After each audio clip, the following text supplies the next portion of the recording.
Okay, for this workshop, what we're going to be doing is we're going to be working in different ways on how to put texture into your projects. There are a whole bunch of different ways that you can.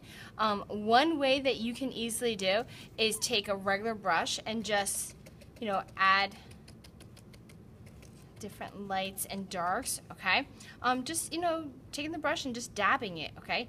Also, you can add different colors on top. So, for example, if I did one layer of light, and put thick and thin when you're doing these because it gives it variation, you can change up the color. So let's say I did dark here, and then I made a lighter color, and I can dab on top of it.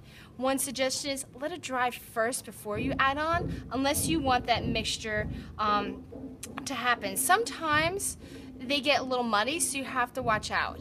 Other ways that you can do is a sponge technique, which what you're looking for is a dry sponge. You don't want it wet, so yes, this is dirty, but you can easily clean it up for the next person. So all you do is you take it, you're gonna dip it in.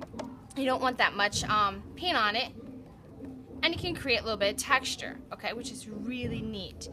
When you wash this, what you want to do is you just wash it off, dry it off with a paper towel so the next person has a nice clean sponge. Other techniques that you can do, now this is not necessarily texture, but something that's really neat is painter's tape or regular masking tape. What you can do is take regular masking tape, put it on your jeans or your pants and pull off the fuzzies, and you can mask an area by placing it down, and I'm going to just use this brush, and you can hold out little areas. Now that's another little neat technique. That's just the dry brush, creating like little scratchy marks.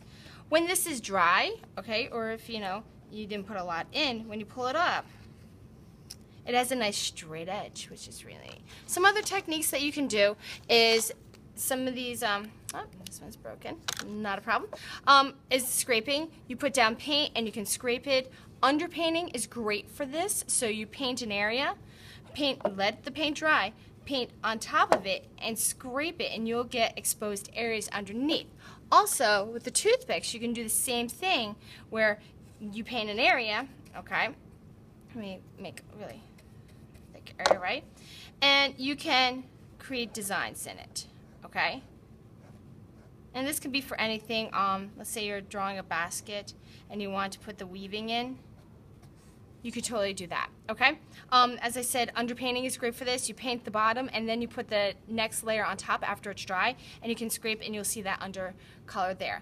All right, experiment with the things in the workshop, create different textures, and when you're finished, please clean up everything and make sure that you reset the workshop so the next group can work with the workshop.